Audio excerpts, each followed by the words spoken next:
بسم اللہ الرحمن الرحیم۔ یوسف کا آخری رکوع ہے۔ یہ آیت مبارکہ ہے 108۔ اللہ تعالیٰ ارشاد فرماتا ہے قل ھذہ سبیلی ادعو الی اللہ، تم فرماؤ یہ میری راہ ہے، میں اللہ کی طرف بلاتا ہوں۔ علی بصیرۃ انا ومن اتبعنی، میں اور جو میرے قدموں پر چلیں دل کی آنکھیں رکھتے ہیں۔ بس یہ ایک جملہ مبارکہ ہی میرا موضوع ہے، اسی پر اللہ تعالیٰ توفیق دے اور کچھ باتیں ہم کر پائیں۔ علی بصیرۃ انا ومن اتبعنی، محبوب کو کل کہہ کر خطاب ہے کہ محبوب آپ فرمائیں میں بھی دل کی آنکھیں رکھتا ہوں اور جو میرے تابع دار ہیں وہ بھی دل کی آنکھیں رکھتے ہیں۔ بصیرت لفظ یہ کوئی مشکل نہیں ہے، یہ عربی کا ہے اور ہمارے اردو میں پنجابی بولتے ہوئے بھی ہم یہ لفظ استعمال کرتے ہیں، اگرچہ اس کا معنی مفہوم نہ بھی آتا ہو۔ اس کا ایک معنی ہے دل کی آنکھیں۔ کیا معنی ہے؟ فلانا بڑا صاحب بصیرت ہے، فلاں بندہ بڑا بصارت ظاہری آنکھیں اور بصیرت دل کی آنکھیں، جس کی ظاہری آنکھیں نہ بھی ہوں تو اپنے نبی صلی اللہ علیہ وسلم کا تمامی معاملات میں تابع دار بن جائے تو اللہ تعالیٰ اس کو دل کی آنکھیں عطا فرما دیتا ہے۔ اور جب دل میں آنکھیں پیدا ہو جائیں، جب دل کی آنکھیں روشن ہو جائیں، اسی کوئی سیاںہ پن کہتے ہیں، اسی کوئی دانائی کہتے ہیں، اسی کوئی عقل مندی کہتے ہیں، اسی کوئی سمجھداری کہتے ہیں۔ بھلا وہ سمجھدار کیسے ہو سکتا ہے جو اپنے ہی آقا، جو اپنے ہی مولا، کہ وہ جن کا کلمہ پڑھتا ہے انہی کا ہی مخالف ہے، وہ جن کے کلمے کے بغیر مسلمان ہی نہیں بنا انہی کی مخالفت میں ساری زندگی جو گزار دیتا ہے، کیا وہ بھی سیاںہ ہو سکتا ہے؟ لیکن وہ تو ماننے کے لیے تیار نہیں کہ میں چلا اور بے وقوف ہوں، حالانکہ ہے وہ چلا۔ وہ سیاںہ ہوتا تو اپنے آقا، اپنے نبی، اپنے مولا مصطفیٰ کریم صلی اللہ تعالیٰ ان کی مخالفت کرتا۔ کیسے انبیاء کے طریقے، سبحان اللہ۔ یہی سورہ یوسف، جب بادشاہ وقت نے وہ خواب دیکھا جو لمبی چوڑی بات ہے، قحط پڑے گا، پھر 7 سال کا زمانہ، پھر جا کے خوشی اور ہریالی آئے گی اور کھیتیاں پھر تیار ہوں گی، تو جناب یوسف علیہ السلام نے جنسوں کو محفوظ کیا۔ جنسوں کو آپ نے کیسے محفوظ کیا؟ سٹے نہ توڑے۔ اجناس جو کھانے کی چیزیں ہیں، جو کھیتیاں اگتی ہیں، اس میں دالیں بھی ہیں، اس میں چاول بھی ہیں، اس میں مکئی بھی ہے، اس میں باجرہ بھی ہے، اس میں جوار بھی ہے، اس میں گندم بھی ہے، جو بھی ہے، چنے ہیں، پھر مختلف ناموں کی دالیں ہیں۔ آپ نے ان کو ان کے سٹوں کے اندر، بالیوں کے اندر، پھلیوں کے اندر ہی محفوظ کیا، کیونکہ اگر کسی جنس کو اس کے سٹے کے اندر محفوظ کیا جائے تو اس کو کیڑا نہیں لگتا۔ اس کو کیڑا، اگر سٹے کے اندر کیڑا لگنا شروع ہو جائے نا تو پھر کسان کو کھیت سے بھوسا ملے، اس کو دانے نہ ملے، کہ وہ جو اللہ نے محفوظ کیا ہے، جو خول چڑھایا ہے، اس کو کیڑا اتار سکتا۔ شاد باغ کے ایک بزرگ بابا جی تھے، اللہ نے لو لگا دی، دل میں روشنی آ گئی، قرآن شریف بڑا پڑھتے تھے، علماء کے پاس بیٹھنے کی ان کی عادت تھی۔ امریکہ گئے اپنے بیٹوں کے پاس، وہاں کہتے ہیں بس امریکہ میں جا کے بابے نے کیا کرنا تھا، کبھی گھنٹے اندر میں نکل گیا، کبھی کسی گرجے میں، کبھی کسی گرجے میں جا کے لوگوں سے، پادریوں سے میں نے راہ رسم بنائی، حتیٰ کہ کئی پادری میرے جاننے والے ہو گئے، تو انہوں نے، میں بھی ان کو بلاتا تھا، ایک دفعہ انہوں نے بڑی گیٹ ٹوگیدر، کئی بڑے بڑے پادری جمع مجھے بلا لیا۔ میں نے کہا اب میرا مقصد ان کو ملنے ملانے کا پورا ہو گیا۔ میں نے کہا بھائی میرا ایک سوال ہے تم سے، میرا ایک تم سے سوال ہے، اور اسی کے اندر ہی کہتے ہیں کہ میرے وہ جو دوست بنے نا، انہوں نے پھر جب میرا مطالعہ اور میری باتیں دیکھی تو پھر وہ مجھے وہ وہاں کے جو بڑے بڑے گورنمنٹ کے سٹور تھے نا وہاں لے گئے، مختلف جنسوں کے بڑے بڑے سٹور، جو کولڈ سٹور سے کہتے ہیں ہم، ہر سٹور میں جنسیں اجناس پڑی ہوئی تھی اور وہ سٹے کے اندر ہی پڑی ہوئی تھی، سٹے میں، باجرہ ہے تو سٹے میں، مکئی ہے تو سٹے میں، دالیں ہیں تو پھلی کے اندر، گندم سٹے سمیت۔ میں نے کہا میاں یہ کیا؟ ہم تو دانے پھر پیکنگ ہوتی ہے بوریوں میں، پھر دوائیاں چھڑکی جاتی ہیں، پھر اور کیا سے کیا ہوتا ہے، پھر بھی ٹڑوں کے حساب سے ان کو کیڑا کھا جاتا ہے اور برباد ضائع ہو جاتی ہے۔ گھر میں چند من گندم نہیں ہم سے محفوظ رہتی، اس کو بھی کیڑا لگ جاتا ہے۔ تو یہ کیا؟ ہم نے کہا یہ تو ہم نے قرآن سے سیکھا، یہ ہم نے قرآن سے، سورہ یوسف نہیں پڑھتے تم؟ یعنی نبیوں کی تعلیمات صرف کھانے پینے کی حد تک نہیں ہے، نبیوں کی تعلیمات صرف کھانے پینے کی حد تک، اس کو کھانے پینے تک محدود کر دینا بھی میں سمجھتا کہ بہت بڑی سازش ہے کہ کھاؤ نبی پاک کے سنت کے مطابق، لیکن یہ نہ سمجھا کبھی۔ اما عائشہ فرماتی ہیں رضی اللہ تعالیٰ عنہا، یہ نوٹ کر لیں، نبی کریم صلی اللہ تعالی وسلم نے کبھی بھی پیٹ بھر کر کھانا نہیں کھایا، سوائے اس کے کہ جب کوئی مہمان ساتھ ہوتا تو اس کے لیے پھر حضور روٹین سے کچھ زیادہ تناول فرما لیتے تھے۔ کس لیے؟ کہ مہمان رج کے کھا لے، مہمان، اور ہماری تو عادت ہے، ہماری یہ ہندوستان میں تو یہاں تو اسے سنت کی توہین ہے کھانے میں۔ یہ نبی رحمت صلی اللہ تعالی وسلم کی کھانے میں جو سنن ہے، ان میں مبارک سنت یہ ہے کہ اکیلے نہ کھاؤ، مل کر کھاؤ، ایک سے زیادہ حضرات آپ کے ساتھ ہوتے تھے، اور اس کی برکت ہے۔ اب برکات سنت رسول کی برکات کے مل کے کھانے سے ایک بندے کا کھانا وہ دو کو کفایت کر جاتا ہے۔ کھانا ایک بندے کے لیے ہے، دو مل کے کھا رہے ہیں تو دونوں رج جائیں گے، یہ ہے سنت کی برکت۔ تو فرماتی ہیں آپ نے کبھی بھی بغیر مہمانوں کے رج کے کھانا، ساتھ یہ بھی نوٹ کر لیں کہ ہمارے آقا صلی اللہ تعالی علیہ وسلم جن کے کھانے کی سنتوں کو ہم نے عجب بدنام کیا، ان کے مبارک گھر میں تو مہینہ مہینہ 3 مہینے کھانا بنتا ہی نہیں تھا، 3 مہینے چولہے میں آگ، مہینہ تو عام روٹین تھی، مہینہ گزر گیا چولہا ہی نہیں چلا۔ تو جس گھر میں چولہا نہ چلے وہاں کیا پکے گا؟ گزارا کیسے ہوتا؟ کھجور، دودھ، پانی، کسی غلام کے گھر سے پھل آ گیا، دودھ آ گیا، یہ انصار کا یہ مبارک طریقہ تھا، جو بھی پھل سبزی اترتا سب سے پہلے نبی پاک کی جناب میں پیش کرتے تھے، اور آپ صلی اللہ علیہ وسلم سے جوڑ نہیں رکھتے تھے، آپ قبول فرماتے اور غلاموں میں تقسیم فرماتے تھے، ان کو دعائیں دیتے تھے۔ اللہ اکبر، انبیاء کے مبارک طریقے، سارے نبیوں کے طریقے، ان میں کامیابی کا راز ہے۔ پورے ماں باپ بھی محفوظ نہیں تھے، بہن بھائی بھی محفوظ نہیں تھے، بھتیجے بھتیجیاں بھانجے یتیم ہو جائیں تو وہ بھی محفوظ، ان کا مال و متاع محفوظ نہیں تھا۔ یہ زمانہ کفر کی بات کر رہا ہوں، آج کی بات نہیں کر رہا، مگر آج جا کے آپ ہائی کورٹ میں دیکھیں تو کتنے بھتیجے ہیں جنہوں نے چاچے پر مقدمہ کیا ہوا ہے کہ یہ میرا حصہ، یہ قبضہ کر گیا، باپ ہمارا بچپن میں ہم چھوٹے تھے تو بہت ہو گیا، تو چاچا جی نے ہماری زمین پہ بھی قبضہ۔ کتنی بہنوں نے درخواستیں دی ہوئی، کتنے بھائیوں نے درخواستیں دی ہوئی۔ یہ ایک اندھیر نگری چوپٹ راجا کا نظام تھا، اور باقی آپ دنیا کو چھوڑیں، یہ اس معاشرے کی بات کر رہا ہوں جو سمجھتے تھے کہ ہم صرف اہل زبان اور اہل فہم ہیں، عرب حجاز کے لوگ مکہ میں رہنے والے، باقی لوگ تو جہالت میں رہ رہے ہیں۔ یہ ان کا حال تھا، تو آپ اندازہ کر لیں کہ باقیوں کا حال کیا تھا۔ ننگے پھرتے تھے، طواف میں ننگے ہو جاتے تھے، سیٹیاں بجاتے تھے، سیٹیاں تالیاں مارتے تھے۔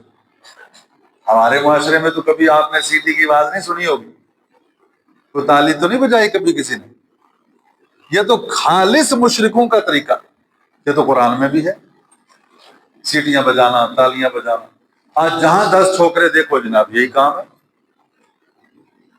ایسے وقت میں آقا کریم تشریف لائے صلی اللہ تعالی علیہ وسلم، بچپن ان کے سامنے، کوئی فضول کھیل نہیں، کوئی فضول کھیل نہیں، یہ سنت رسول ہے، کوئی فضول ہے۔ آج کہتے ہیں کھیلیں گے نہیں بچے تو یہ پھلیں پھولیں گے کیسے جی؟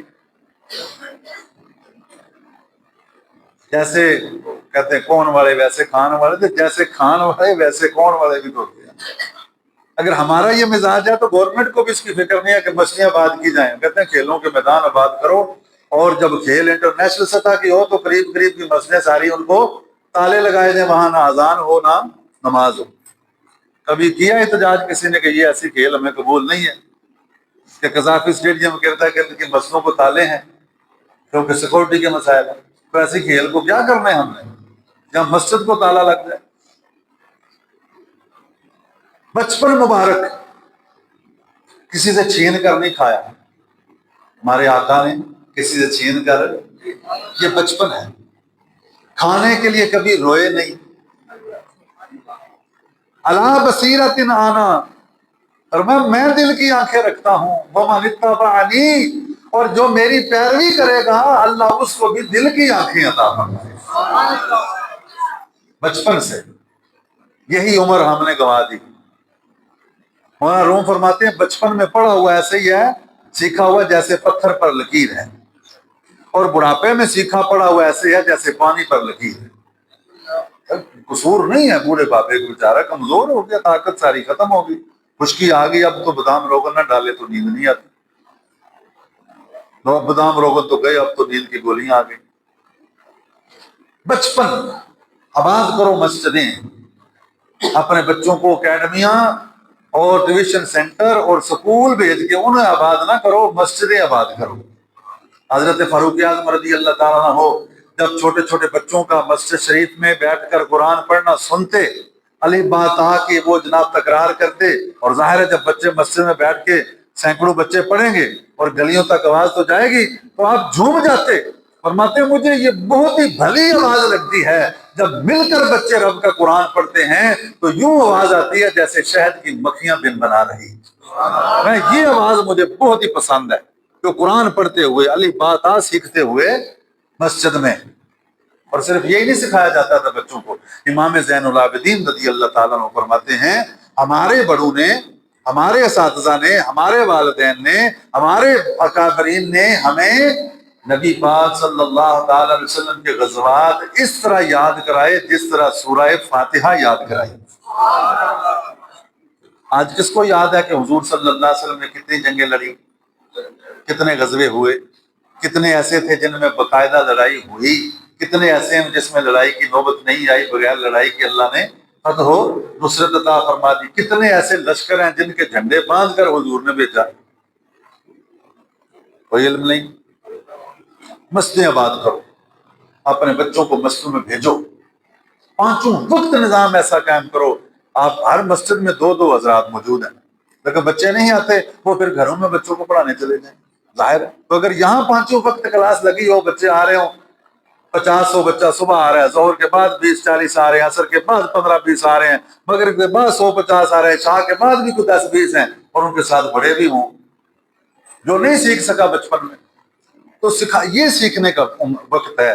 اس میں علی باتا بھی سیکھی جائے، اس میں وضو اور غسل بھی سیکھا جائے، اس میں جنازہ اور نماز بھی سیکھا جائے، اور اس میں یہ بھی سیکھا جائے کہ ہمارے آقا صلی اللہ علیہ وسلم نے بچپن میں کبھی کسی سے چھین کر کھایا نہیں۔ یہ عام بچوں کی عادت ہوتی ہے کہ راہ چاہتے بچے سے بھی چھین کر، اپنے بیگانہ اسے چھین کر کھا لینا، اور پھر کھانے کے لیے رونا۔ اب تو فریزر بھرے ہوئے ہیں نا، تو اس وقت کا تصور کریں نا جب بھوک اور تنگی تھی، تو شدید بھوک میں بھی ہمارے آقا صلی اللہ تعالی علیہ وآلہ وسلم کبھی کھانے کے لیے روئے، کھانے کے لیے ضد نہیں کی، کبھی ضد نہیں کی۔ یہ سنت ہے کہ نہیں؟ بولیے ذرا، تو اس کو کس نے یاد کرنا تھا؟ ہمیں تو پتہ ہی کون نہیں کہ یہ سنت میں آتا بھی ہے کہ نہیں آتا، ہم نے تو اس کو سمجھا ہی نہیں کہ یہ بھی سنت میں ہے۔ سنت کا لوگ معنی ہی جان لیں، سنت کو معنی طریقہ، کس کا طریقہ؟ رسول پاک کا طریقہ، کسی ایک شعبے میں نہیں، ہاں جس شعبے میں آپ سنت سیکھ لیں گے اس میں آپ کامیاب ہیں، جس میں بھی آپ سنت سیکھ لیں گے، لیکن کسی ایک شعبے میں کامیابی تو یہ کامل کامیابی نہیں ہے نا، ہمیں تو ہر شعبے میں کامیاب ہونا ہے، اور صرف دنیا کے ساتھ نہیں، ہماری کامیابی تو قبر و حشر کی کامیابی ہے اصل۔ تو وہ بھی کامیابی تبھی ملے گی جب ہم یہ زندگی یہاں کی زمین کے اوپر والی اپنے نبی صلی اللہ علیہ وسلم کی تابعداری اور سنت کے مطابق گزاریں گے، تو قبر و حشر والے معاملات وہ ٹھیک ہوں گے، ورنہ وہ تو بڑیاں اوکھیاں منزلہ، وہ تو بڑا مشکل ہے وہاں۔ پھر پارٹیاں ہوتی ہیں، دعوتیں ہوتی ہیں، کوئی تمیز نہیں ہے جس جگہ سے ہم کھا رہے ہیں کہ وہ کھانا حلال ہے یا حرام ہے، کوئی تمیز نہیں۔ اور ہم نے مشہور کر لیا اور سن لیا کہ دعوت قبول کرنا تو ضروری، یہ تو واجب ہے، بالکل ٹھیک ہے، لیکن کھانا واجب نہیں ہے، یہ الگ چیز ہے۔ کھانے کی دعوت الگ ہے اور وہاں سے کھانا الگ ہے۔ دعوت قبول کرنا مسلمان کی واجب ہے، لیکن اگر وہ دعوت دینے والے کا کھانا حرام ہے تو پھر کھانا حرام ہے، پھر وہ کھانا واجب نہیں۔ اور اگر حلال کھانے پر دعوت ہے، آپ کو پتہ ہے کہ حاجی صاحب ہیں بڑا صاف ستھری اور چھان پھٹک کر یہ زندگی گزار رہے ہیں، حلال ہی جمع ہے، اور وہاں گانے شروع ہو گئے، جیسا کہ اکثر شادی میں ولیمے کے دن وہ گانوں پہ ہی ولیمہ شروع ہوتا ہے اور گانوں پر ہی ولیمہ ختم ہوتا ہے، اور وہاں باوضو دعوت کھانے والے بھی کھانا کھا رہے ہوتے ہیں، اور کوئی شخص مطالبہ نہیں کرتا حاجی صاحب ہمیں کھانے کے لیے بلایا ہے یا موسیقی کے لیے بلایا۔ حالانکہ سب سے زیادہ حق تو انہی کا ہے جن کو بلایا گیا، وہ کہیں جناب ابھی نماز عشاء پڑھ کے آئے ہیں تو آپ یہ کیا آگے موسیقی سنا رہے ہیں ہم اس لیے نہیں ہے، بند کریں اسے، یا ہمیں اجازت دیں ہم جاتے ہیں۔ ایسا نہیں کرتے، بلکہ ہم جیسے اگر کچھ حضرات ائمہ کرام مسجدوں کے امام ایسا کر رہے ہیں تو لوگوں نے ان کو نکاح پر بلانا چھوڑ دیا۔ پتہ نہیں وہ فلانی مسجد مولوی نکاح واسطے نہ بلانا، وہ بڑا رنگ چ بھنگ پاتا ہے، وہ تو گانے بند کرا دیں آدمی کہتا میں اندر جانا ہے جی، اب مجبوری ہے کہ مولوی صاحب اندر آئیں گے تو نکاح کے مولوی صاحب آ کر کے کہڑے بند کرو گانے پھر آؤں گا، انہوں بلانا ہی چھڑ دو، انہوں بلاؤ جڑا آنے کی طرح دورے کی طرح آمد تے گانے بھی سن جاتا ہے، نکاح بھی پڑھا جاتا ہے، روٹی بھی کھا جاتا ہے، کہتا واہ جی واہ کیا برکت ہے جی کیا برکت، وہ خاک برکت ہوگی۔ اچھا، کسی کی ایک بیٹی ہے، کسی کی 2 ہیں، کسی کی 4 ہیں، کسی کی 5 ہیں، یہ بڑی آزمائش ہے، اللہ اس آزمائش میں کامیابی عطا فرمائے۔ اس دور میں بیٹیاں پالنا، پرورش کرنا، تعلیم و تربیت، اچھی شادیاں ان کی کرنا، یہ بڑی آزمائش ہے۔ تو ہمارے آقا مولا صلی اللہ علیہ وسلم کی کتنی بیٹیاں تھیں؟ بولیے یار، میں کب سے بول رہا ہوں تو آپ بھی سب بولیے، کتنی بیٹیاں؟ 4 بیٹیاں ہمارے آقا صلی اللہ تعالی علیہ وآلہ وسلم کی۔ کسی ایک شہزادی کے نکاح میں بھی کوئی موسیقی گانا باجا نہیں ہے، تو یہ سنت نہیں؟ سبحان اللہ، بولو یہ سنت کوئی نہیں؟ وہ تیاں دی رخصتی تے گانے نہ لانا بھی تو سنت ہے نا، بیٹیاں دی شادی سادگی دے نال کرنا اے بھی تے سنت ہے نا، نیک بندے نال شادی کرنی بیٹیاں دی اے سنت کوئی نہیں، اے بھی تے سنت ہے۔ حضرت عثمان غنی ذوالنورین کو کیوں حضور نے 2 شہزادیاں عطا فرمائیں؟ سالے مرد تھے، شرم و حیا کا پیکر تھے، ایسے شرمیلے تھے کہ فرشتے بھی ان سے حیا کرتے تھے۔ کیسے داماد چنے نبی کریم صلی اللہ علیہ وسلم؟ یہ سنتیں نہیں، دعوت ہے۔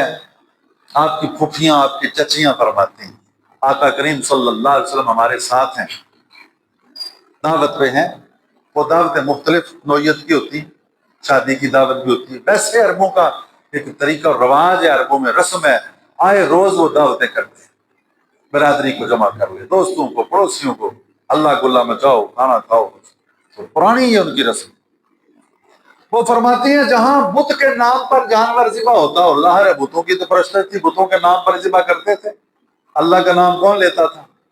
مسلمان ہی نہیں تھے تو کون ذبح کرتا اللہ کے نام پر؟ چھری پھیرتے ہوئے جب جانور کے گلے پر چھری پھیرتے ہوئے اللہ کے سوا کسی کا نام لیا جائے تو وہ جانور حرام اور مردار ہو جاتا ہے، وہ مسلمانوں کے کھانے کے لائق نہیں رہتا۔ وہ فرماتے ہیں حضور ہمارے ساتھ ہوتے تھے مگر آقا کریم صلی اللہ علیہ وسلم نے کبھی وہاں سے کھانا کھایا نہیں، جہاں حرام کھانے پکتے ہوں وہاں سے کھانا نہ کھانا بھی میرے آقا کی سنت ہے۔ پھر بڑے ہو رہے ہیں، لڑکپن آ رہا ہے، اب اور مزید کھیل کود کے مواقع والی زندگی شروع ہو رہی کہ اب اس میں تو بہت زیادہ دلچسپی بڑھ جاتی ہے، مگر ہر وہ کھیل جس کا فائدہ نہیں ہے بدن کو، ہمارے آقا صلی اللہ علیہ وسلم سمیت تمام انبیاء مرسلین جن جن کی مبارک ہسٹریاں محفوظ ہیں، ان میں سے کسی نے بھی فضول کھیل میں جس کا تن بدن کو فائدہ نہ ہو ایسی کھیل میں حصہ نہیں لیا۔ ہاں، گھوڑا دوڑانا، تلوار چلانا، تیر چلانا، نشانہ، برچھا، بھالا، خنجر، چھرے کا استعمال کفار کے ساتھ مقابلے میں کام آتا ہے، یہ ایک مجاہد کے لیے ضروری ہے۔ ان چیزوں میں حضور صلی اللہ علیہ وسلم دلچسپی بھی لیتے تھے۔ عملی زندگی میں آگے جا کر حضور نے ایسی کھیلوں کا اہتمام بھی کیا۔ سالانہ گھوڑوں کی، اونٹنیوں کی، اونٹوں کی ریس ہوتی تھی، تیر نشانہ بازی کا، تلوار زنی کا باقاعدہ اہتمام ہوتا تھا کہ یہ جنگ میں کام آتی۔ فضول کسی کھیل میں اگر کوئی دعوت دیتے، ہم عمر جو لڑکے تھے برادری کے، محلے کے، گلی کے، وہ کہتے آئیے یا محمد صلی اللہ تعالی علیہ وسلم کھیلیے ہمارے ساتھ، تو فرماتے ہم کھیلنے کے لیے پیدا نہیں ہوئے۔ پھر فضول پھرنا، ادھر بیٹھ، ادھر گپیں، ماں ڈھونڈ رہی ہے، باپ ڈھونڈ رہا ہے۔ ہمارے آقا مولا مصطفیٰ کریم صلی اللہ علیہ وسلم کی مبارک زندگی میں ایک لمحہ بھی ایسا نہیں ہے۔ کیا یہ میرے اور آپ کے لیے سنت نہیں ہے؟ پھر جب مبارک جوانی آ گئی، اور سبحان اللہ، اس سنت کو ہم کیسے بھول سکتے ہیں کہ ان کی زبان مبارک پر بچپن سے لے کر وقت وصال تک کوئی جھوٹا قول نہیں آیا،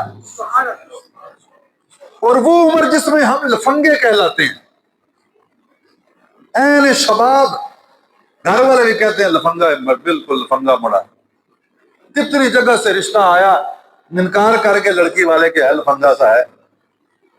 اس عمر میں میرے آقا صلی اللہ علیہ وسلم کا، ہم سب کے مولا مصطفیٰ کریم صلی اللہ علیہ وسلم کا تعارف معاشرے میں کیا تھا؟ الصادق والامین، سب سے زیادہ سچ بولنے والے اور امانتوں کی حفاظت فرمانے والے۔ کہ یہ سنت نہیں ہے؟ بولیے ذرا، یہ سنت ہے کہ نہیں؟ جوانی ایسی گزاری، جوانی، اور اصل عمر تو ہے ہی جوانی، اصل عمر تو ہے ہی جوانی۔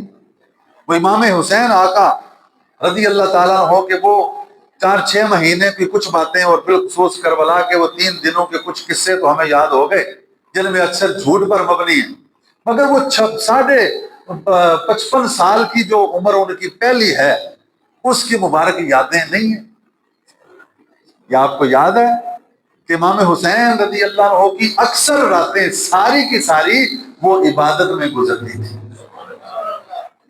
اور یوں بھی لکھا گیا ہے، ابن عساکر نے فرمایا ہے حضرت امام حسین اپنے بابا مولا علی کی طرح روزانہ 2 بار کلام پاک کا ختم فرماتے تھے،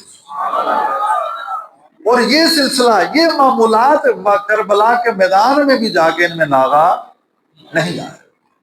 ایک بھی نماز قضا نہیں زندگی کی، اور عمر مبارک کی آخری نماز تک آپ نے با جماعت نماز ہی ادا فرمائی ہے۔ یہ کس سے سیکھا؟ جناب مصطفیٰ کریم صلی اللہ علیہ وسلم۔ جنگ میں بھی اگر وقت نماز آتا تو با جماعت، سوائے ایک موقع کے، غزوہ خندق میں نمازیں 3 نمازیں قضا ہو گئی۔ جنگ اتنی شدید تھی کہ پورے عرب کفر جمع ہو کر آ گئے تھے، اس وقت ڈیفنس میں لگے تھے، دفاع میں سارے لگے تھے، ظہر بھی قضا، عصر بھی قضا، مغرب بھی قضا، وہ عشاء سے پہلے تینوں بھی ترتیب قضا با جماعت ادا کی گئی۔ پھر اشعار حضور نے پھر دعائے جلال کی کافروں کے لیے کہ خانہ خراب ہو جائے ان کا، ان کی وجہ سے ہماری 3 نمازیں قضا ہو گئی۔ یہ ایسی خطرناک جب صورتحال ہو جائے نا کہ کفر چڑھ آئے مسلمانوں پر، تو اس وقت تو پھر رخصت ہے، تو اس وقت پھر اگر نماز میں لگ گئے تو وہ سجدے میں کاٹ کے چلے جائیں گے، تو اس کی اجازت نہیں ہے کہ جب جنگ ہو رہی ہو تو ہتھیار اتارنے کی بھی اجازت نہیں ہے کہ نماز بھی پڑھنی ہے، کچھ لڑتے رہے اور کچھ نماز میں آئیں، اور جو نماز میں ہوں وہ بھی ہتھیار، تلواریں، برچے ساتھ رکھ کے نماز پڑھیں۔ اور اگر زیادہ خطرناک جنگ کی صورتحال ہو تو پھر نماز چھوڑنے کی بھی اجازت ہے۔ اور ہم تو بچے کی پوتے کی سالگرہ گھر میں تو نمازیں، آج مغرب بھی گئی تو عشاء بھی گئی، گھر پھول چڑیاں لا دیا۔ یہ کتنی مبارک سنت ہے۔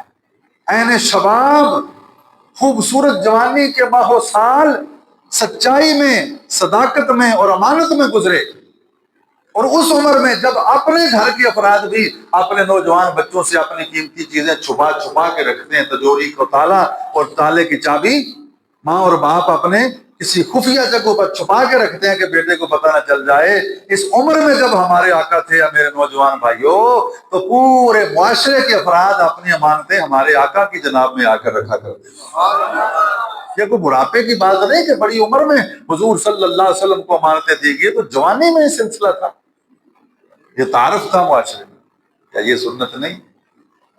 یہ سنت ہے، یہ طریقہ ہے آقا کریم صلی اللہ علیہ وسلم کا، اور اسی کی برکت سے ہی تو بصیرت پیدا ہوتی ہے، اسی کی برکت سے تو بندہ صاحب بصیرت ہوتا ہے۔ اور جب تک بندہ صاحب بصیرت نہ ہو، وہ خاک کامیاب زندگی گزارے گا، وہ انفرادی ہو، معاشرتی محلے کی ہو، یا دیہات بستی یا شہر کی ہو، یا ملک کی ہو، یا پورے دنیا اسلام کی ہو، کہیں بھی کامیابی نظر نہیں آ رہی، اس لیے کہ ہم نے وہ جو ترجیحات تھیں وہ بدل دی۔ ترجیحات یہ ہیں کہ ہر کام چھوڑا جائے مگر اپنے آقا صلی اللہ علیہ وسلم کا طریقہ نہ چھوڑا جائے۔ قومیں تباہ ہی تب ہوتی ہیں، قوموں پر زوال ہی تب آتا ہے، قومیں برباد ہی تب ہوتی ہیں، فرد ہو یا افراد ہوں، بربادی کا سبب بھی تب ہے جب وہ اپنے نبی کی تعلیمات کو پس پش ڈال دیں اور اپنی من گھڑت وہ اپنے ڈسپلن اور قوانین بنا کر ان کے مطابق زندگی کو برباد کر بیٹھتے ہیں۔ وہ جس نے پیدا فرمایا وہ ہمارا خالق و مالک، اصل علم کا مالک تو وہ ہے، وہی جانتا ہے کہ میرے بندوں کی کامیابی کس میں ہے، اس لیے اس نے رہنما اصول بھیجے، کتابیں نازل فرمائی، اور عملی نمونے اپنے انبیاء کرام بھیجے کہ جن کو ماڈل بنا، لقد کان لکم فی رسول اللہ اسوۃ حسنہ، کہ رب فرمائے کہ تمہارے لیے رسول کی زندگی میں بہترین نمونہ ہے۔ اور ہم کس سے سیکھیں؟ ہم یورپ کی طرف دیکھیں، ہم مسجدوں کو خراب و برباد کریں، ان کی رونقوں کو، اور کس چیز کو آباد کر رہے ہیں؟ مسجد کے مقابلے میں کن چیزوں کو ہم نے آباد کیا اور پر رونق کیا؟ علی بصیرۃ انا، حضور فرماتے ہیں میں دل کی آنکھیں رکھتا ہوں، ومن اتبعنی، اور جو میرے پیروکار ہوں وہ بھی دل کی آنکھیں رکھتے ہیں۔ اب نتیجے کی طرف آتے ہیں۔ یہ موضوع اتنا بڑا ہے کہ اس کو میں عرض کروں گا حضرت سے، اس پر مطالعہ کر کے کئی جمعے کس طرح پڑھائیں، مسلسل پہلے جغرافیہ بیان کریں، پھر حضور کی مبارک زندگی، پھر اس کا رزلٹ، پھر معاشرے کے اندر کیا چل رہا ہے، پھر کامیابی کہاں ہے۔ اب چلتے ہیں نچوڑ کی طرف، بالکل چند ہی منٹوں میں اس کو میں سمیٹ لیتا ہوں، کیونکہ بہت بڑا یہ سال بھر کا مواد ہے جو چند منٹوں میں عرض کرنے کی ناکام کوشش ہے۔ اشارے آپ کے سامنے آ جائیں۔ وہی افراد ہیں، ہر قبیلے میں بادشاہی نظام اپنا ہے، ہر قبیلے میں، کوئی کسی کی ماننے کے لیے تیار ہے، کوئی کسی کو بڑا ماننے کے لیے تیار ہے، ہر کسی نے اپنا ڈسپلن، اپنی من مرضی، اپنے خیالات کے مطابق وہ زندگی گزار رہا ہے۔ وہی افراد ہیں۔ آقا کریم تشریف لے آئے، مبعوث ہو گئے، قرآن تشریف لے آیا، حضور صلی اللہ علیہ وسلم نے واضح اور دو ٹوک انداز کے اندر یہ بیان کر دیا کہ کامیابی کا راز میری تابع داری میں مضمر ہے۔ کامیابی چاہتے ہو تو میرے تابع دار، میرے لائنیں بچھا بچھا کے زمین پر، حضور درمیان میں ایک لکیر کھینچتے سیدھی، مطلب یہ سب رستے ہیں، کسی رستے کی منزل نہیں، ایک ہی رستہ ہے جس کی منزل ہے، اور وہ میرا رستہ ہے، اسی کی منزل ہے اور اسی کے لیے کامیابی۔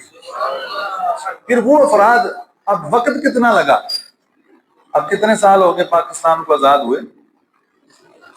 76واں چل رہا ہے غالباً، یہ 78ویں چلے گی، چلیں 80 کر لو، یہ بھی طریقہ ہے گنتی کا۔ وہ آگے والی اکائیاں بھی داخل کر لو، یہاں اکائیاں چھوڑ کے پیچھے چلے جاؤ، 70 کہہ لو، ہاں جی۔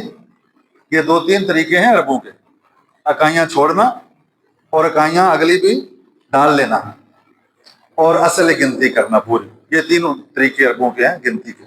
70 سال ہو گئے, کہاں کامیابی؟ زور لگا لیا ہم نے بھی, زور لگا لیا حکومتوں نے بھی, اور 23 سال کا زمانہ. کتنا؟ صرف 23 سال. بگاڑ کتنا ہے, ماں باپ بھی منڈی میں بیچ آتا ہے, کعبہ میں بھی ننگا پھرتا ہے, سور سے بھی بدترین مردار کھا جاتا ہے, فخر کرتا ہے. اتنا بگڑا ہوا.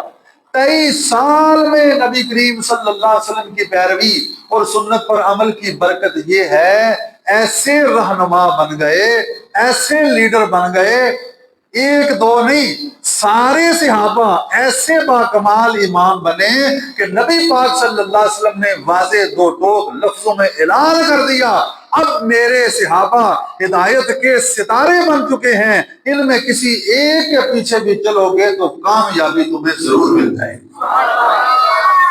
ایک فرد نہیں, صرف ایک بندہ نہیں.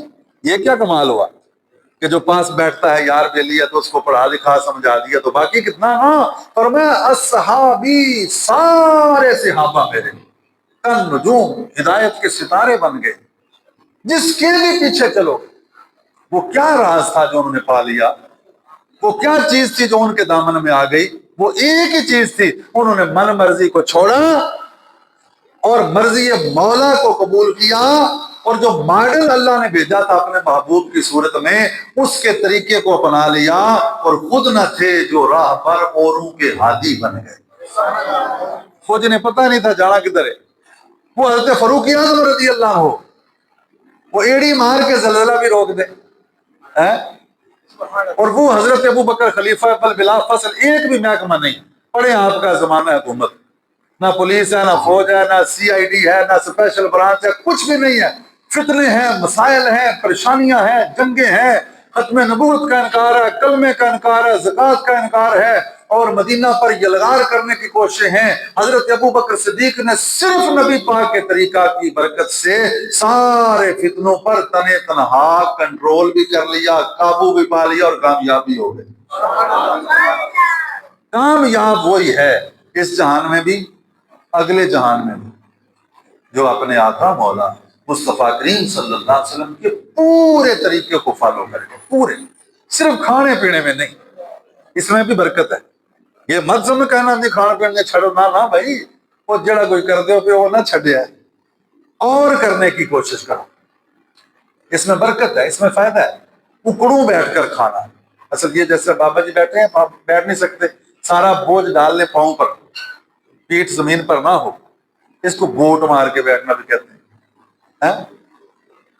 دونوں پاؤں صرف زمین پر ہوں. نبی پاک صلی اللہ علیہ وسلم یوں کھانا کھاتے تھے. اس کی بڑی حکمتیں ہیں.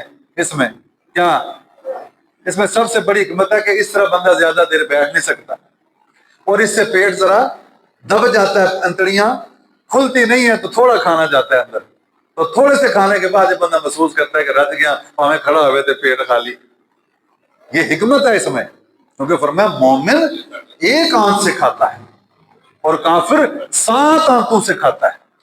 ٹھونستا ہے کافر. کیا کافر نے کیا کھانا ہے؟ آج ہم نے ٹھونسنا شروع کر دیا, تو کھاؤ جی, اور کھاؤ جی, اور کھاؤ جی, اور کھاؤ جی. یہ کہاں کی سنت ہوگی بھائی؟ جتنی ضرورت ہے اس سے بھی کم کھائیں. سیکھیں, ڈھونڈیں, تلاش کریں کہاں کہاں کمی ہے, اور ان ساری کمیوں کو حضور پرنور آقا کریم صلی اللہ تعالی وسلم کی اطاعت کی برکت سے دور کرنے کی کوشش کریں. تو وہ دن دور نہیں ہے کہ جب دل کی آنکھیں پیدا ہو جائیں گی, اور پھر ایک دو بندے کے دل میں آنکھیں پیدا ہوں تو وہ کامیابی نہیں ہے. معاشرے کی اکثریت کا صاحب بصیرت ہونا ضروری ہے. اہدنا الصراط, نون الف نہ ہے, یہ جمع کا کلمہ ہے. اہدی نہیں ہے کہ یا اللہ صرف منو ہی سیدھی راہ چلا, نہیں, کہ اللہ سانو سارے سیدھی راہ چلا. اکثر پر جب معاشرے کی اکثر افراد ہدایت یافتہ ہوں تو پھر کامیابی ملتی ہے, اور وہ کامیابی تبھی مل سکتی ہے وہ نماز ہو, وہ وضو ہو, وہ روزہ ہو, وہ حج زکوٰۃ ہو, وہ صوم صلات ہو, وہ کھانا پینا ہو, وہ لینا دینا ہو, وہ تولنا بولنا ہو, وہ کمائی محنت مزدوری مشقت تجارت ہو, وہ شادی بیاہ ہو, وہ رخصتیاں ہوں, وہ بیٹیوں کی رخصتیاں ہوں، نکاح ہو، یا اپنی شادی ہو، یا تجارت ہو، یا دیہڑی لگانا ہو، ہر معاملے میں نبی کریم صلی اللہ تعالی علیہ وسلم کی مبارک زندگی کے رہنما اصول موجود ہیں، ان کو اپنا لیا جائے گا تو انشاءاللہ بیڑا پار ہو جائے گا۔ یہاں بھی ہو جائے گا تو یہاں ہوگا تو پھر آگے پار ہوگا۔ اگر یہاں ہی پھنس رہے تو پھر دیکھے منزلہ بدیریاں مکھیاں مشکلات میں۔ اللہ تعالیٰ اس جہان اور اگلے جہان میں ہمیں اپنے آقا صلی اللہ علیہ وسلم کی پیروی کی، سنت پر عمل کی، اور سنت کی پہچان کی، اور سنت کی قدر کی توفیق عطا فرمائے۔ آمین ثم آمین وما علیہ الا البلاغ۔ یا رسول اللہ